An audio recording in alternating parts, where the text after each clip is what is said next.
Vitor, esse dia eu tava lembrando da aula de história. O professor falou que antigamente Uberaba era chamado como Água Clara. Não, mas a minha professora, ela me explicou que se chamava Sertão da Farinha Podre. Não, meu professor falou que era Água Clara. Mas eu escutei de meu amigo, minha professora me falou que era Sertão da Farinha Podre. Não, ele escutou errado, porque todos meus colegas que estavam na sala também falam, todo mundo entendeu que era Água Clara. Mas, cara, senhor Renato, você pegou a recuperação em história. E aí? Mas mesmo assim, eu prestei atenção. O que tá acontecendo, gente? O que tá acontecendo? O João Vitor tá falando que o Uberaba antigamente era chamado como Sertão da Farinha Podre. E eu tô falando que era como Água Clara. Pois é, mas isso não tem problema, porque os dois estão certos. Na verdade, Uberaba quer dizer águas claras e cristalinas. Mas naquele tempo, quando eles começaram a descobrir aqui, todo aquele arraial que foi montado foi conhecido como Sertão da Farinha Podre. Vocês querem conhecer essa história? Então vamos lá. Me ajuda aqui. Enquanto isso, nós vamos tomando um cafezinho e vamos mostrar um pouco dessa história. Pode ser? Vou pegar esse farelo de milho aqui e vamos esparramar aqui pra gente conversar. Pode comer.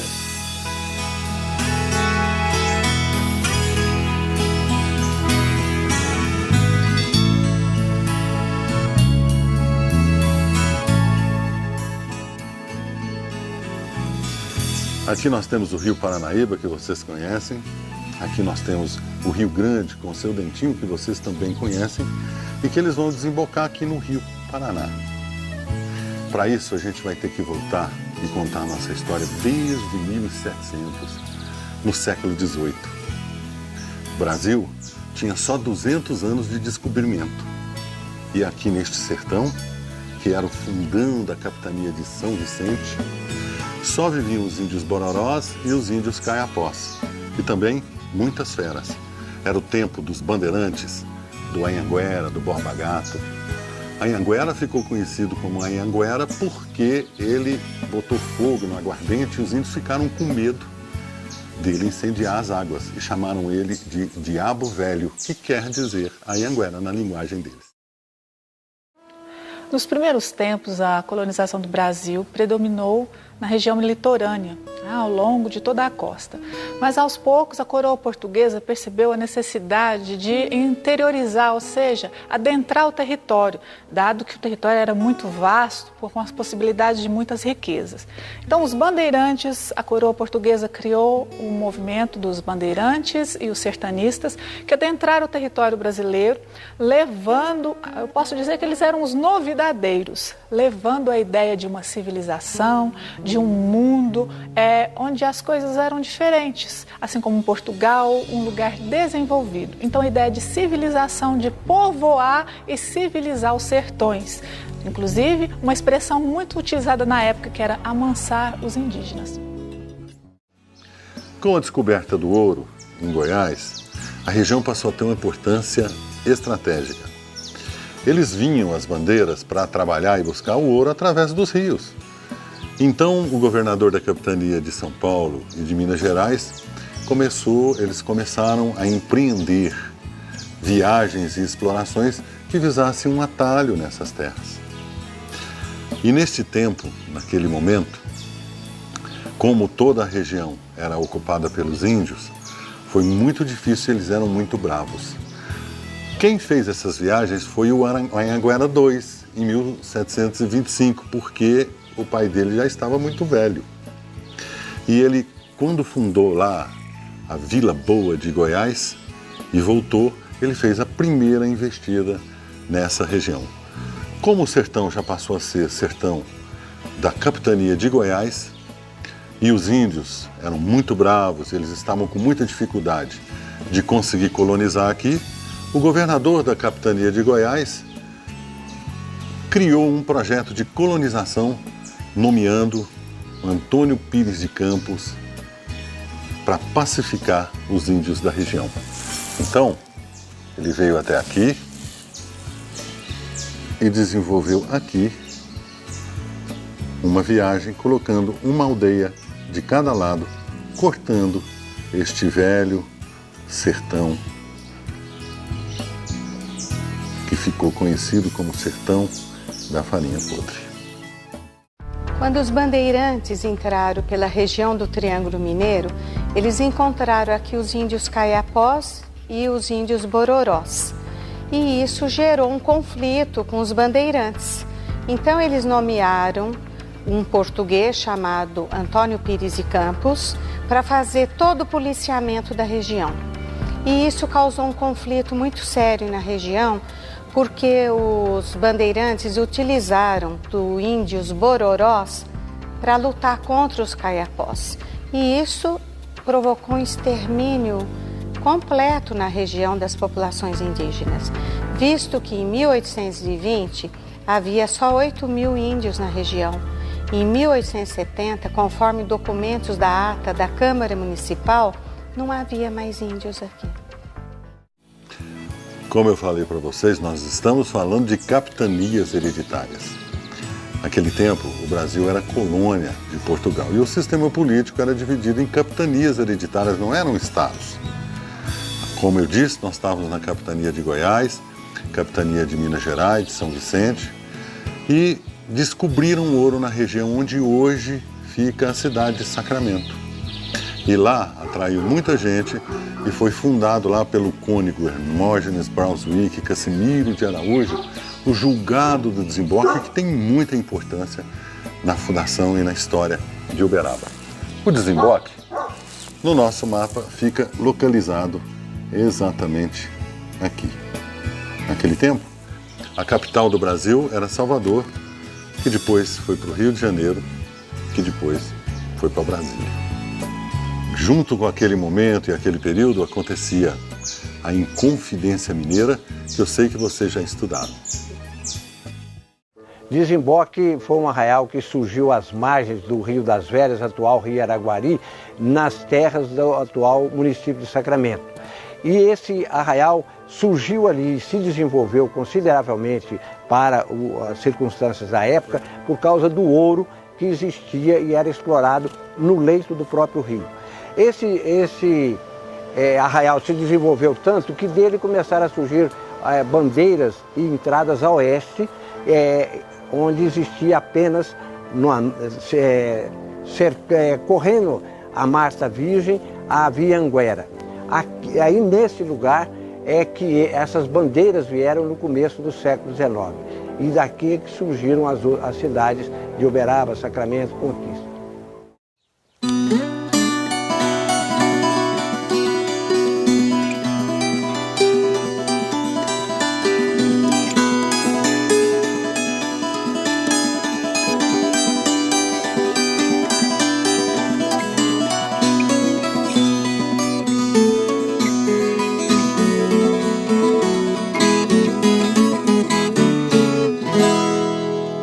Olha só, a nossa região naquele tempo fazia parte ainda da capitania de Goiás, que depois passou a ser a capitania de Minas Gerais.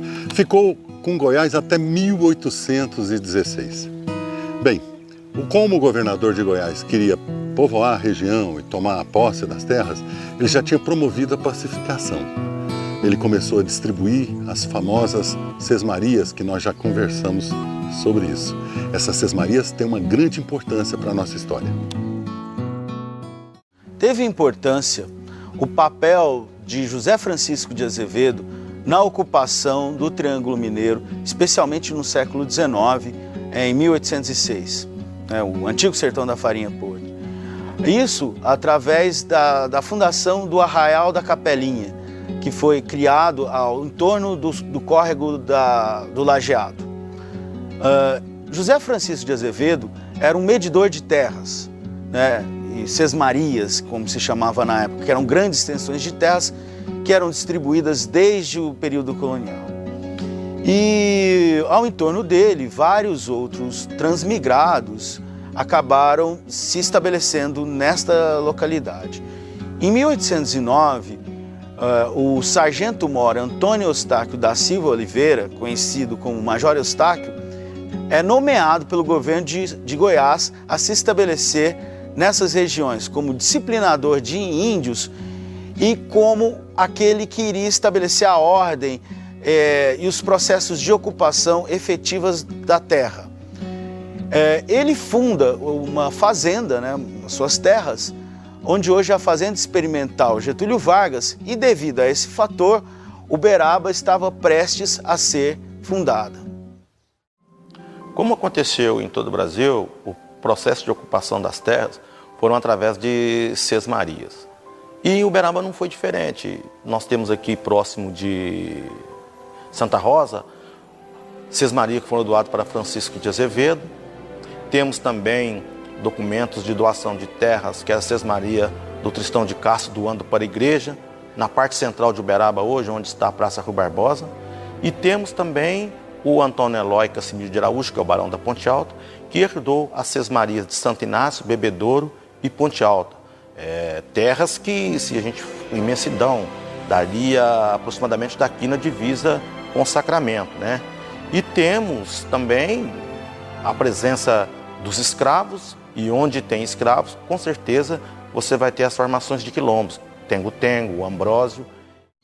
Ainda viviam por aqui os índios e as feras. Nesse tempo o Brasil estava fervendo, Brasil colônia, porque desde 1808, Dom João VI mudou-se para o Brasil com a corte, fugindo de Napoleão.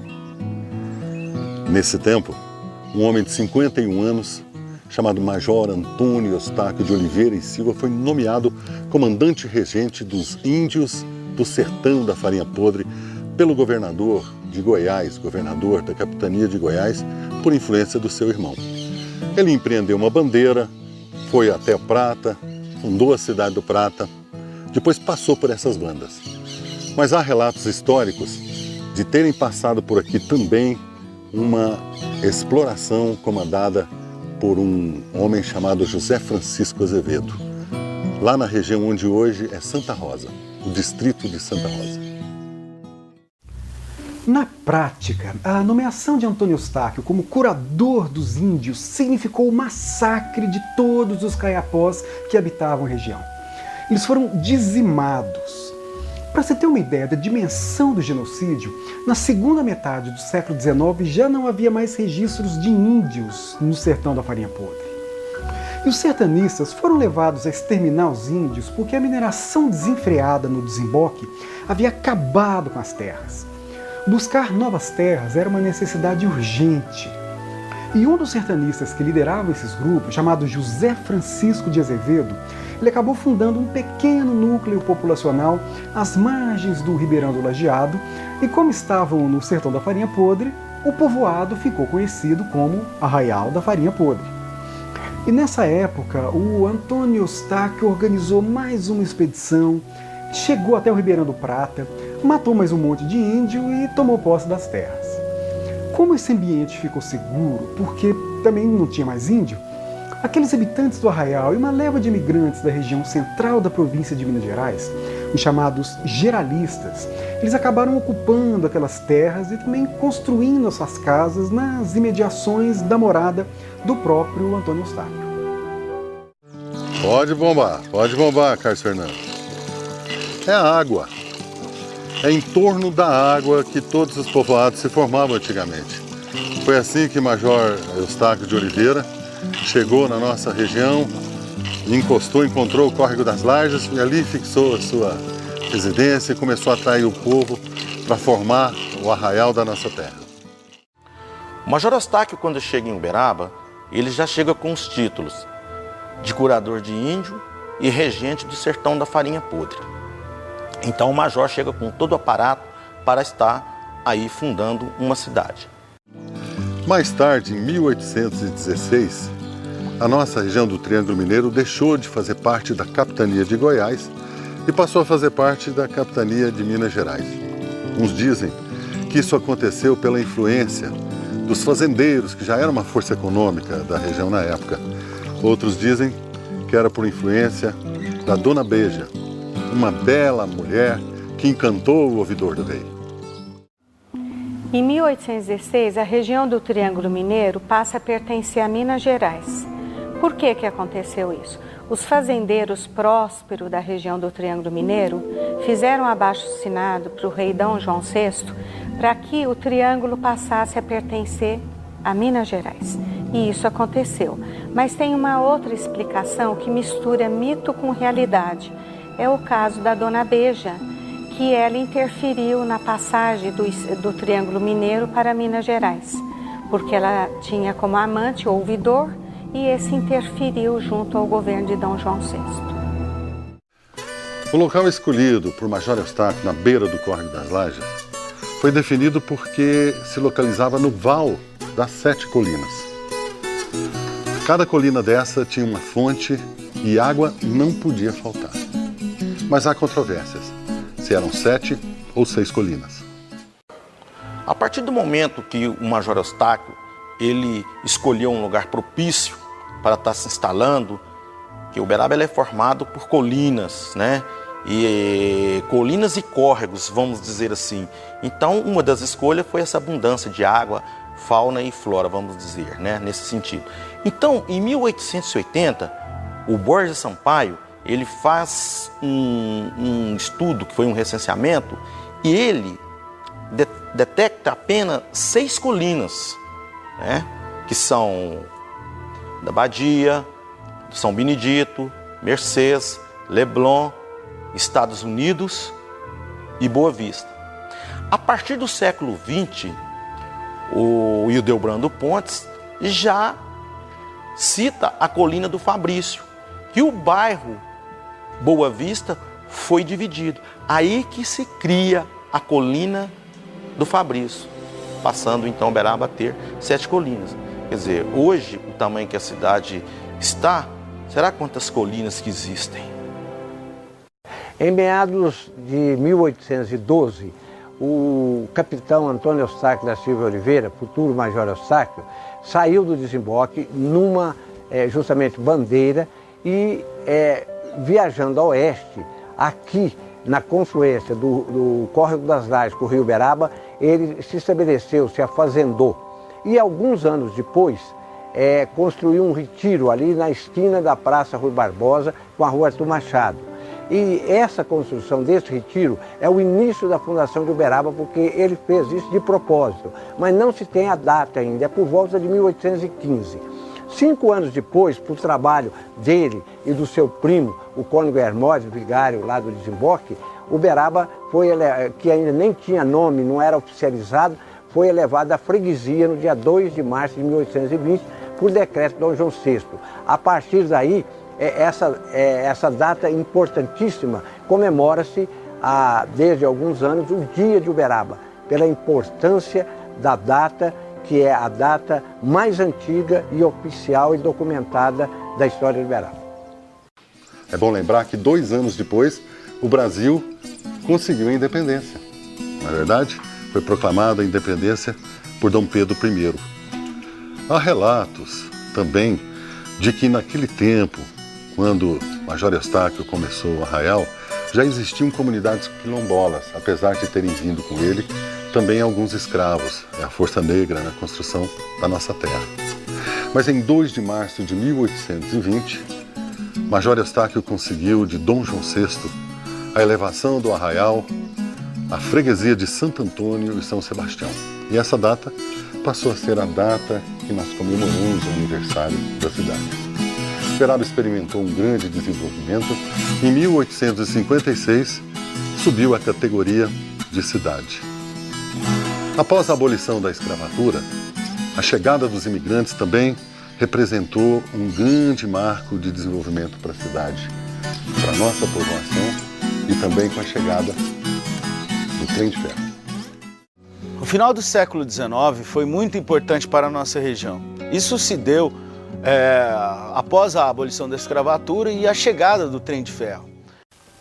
A Mogiana trouxe também o telégrafo, barateou os transportes e a própria movimentação de viajantes estimulou os hotéis, teatros, cafés, restaurantes e acabou provocando algumas melhorias urbanas, como o sistema de calçamento, iluminação pública e algumas outras melhorias para a cidade. Também a gente tem que considerar a introdução do zebu e as primeiras importações desse gado trazidos da Índia, além da chegada dos imigrantes que puderam fundar suas casas comerciais ao entorno da Praça Rui Barbosa, na atual Rua Arthur Machado, a antiga Rua do Comércio, e trazer consigo novos hábitos, novos costumes e atividades econômicas. Nesse mesmo tempo, nós temos também a chegada de ordens religiosas e fundação de escolas e do Instituto Zootécnico, que foi o primeiro instituto superior de educação superior na região do Triângulo Mineiro. Uberaba já era reconhecida como uma importante cidade no interior do Brasil. Conhecida anteriormente como Sertão da Farinha Podre, Uberaba era a princesinha do sertão. A partir de 1910, a saga do Zebu e a ação empreendedora de seus habitantes garantiram grandes riquezas para a região. Por conta da qualidade das terras, todo mundo queria ter uma sesmaria na região. E naquele tempo, no meio do sertão inabitado, as terras eram simplesmente doadas ou vendidas por um preço irrisório. Para homens de prestígio, naturalmente, que tinham amizade com as autoridades. Borges Sampaio conta que terras a perder de vista foram compradas a troco de um casal de leitões, por exemplo. Principalmente a partir do comecinho do século XX, quando os pecuaristas trouxeram zebu da Índia. Isso fez com que alguns poucos patriarcas de prestígio se tornassem proprietários de fazendas gigantescas. E isso deu início ao domínio da cidade por algumas poucas famílias que fizeram fortunas com essas terras, principalmente com a pecuária, que foi a primeira atividade econômica relevante na cidade, ainda que concentrasse a renda nas mãos de uma parcela muito pequena. Mas, por causa da necessidade de estimular o comércio de gado, os fazendeiros começaram a se preocupar com a criação de vias de acesso à região, primeiro pelas estradas e também pelos rios. E muitos mercadores passaram a frequentar a cidade, e isso estimulou o intercâmbio entre o interior paulista, Goiás e Mato Grosso. E, finalmente, com a vinda da Mogiana em 1889, Uberaba alcançou seu auge urbano e comercial. Uma das linhas de atuações hoje importante para a cultura, nacionalmente e em Uberaba, é o resgate da identidade e da memória. Isso no sentido de fortalecer a nossa cidadania enquanto povo. Para tanto, a gente precisa se conhecer, saber por que a gente se alimenta de certa forma, por que a gente tem comportamentos distintos de outras cidades, de outras regiões. O nosso modo de falar, o nosso modo de viver faz parte da nossa identidade, que não é de ontem, é de toda uma história de 195 anos, que é o aniversário de Uberaba. A importância da Fundação Cultural estar apoiando o projeto Minha Terra, Minha História é justamente para a gente contribuir.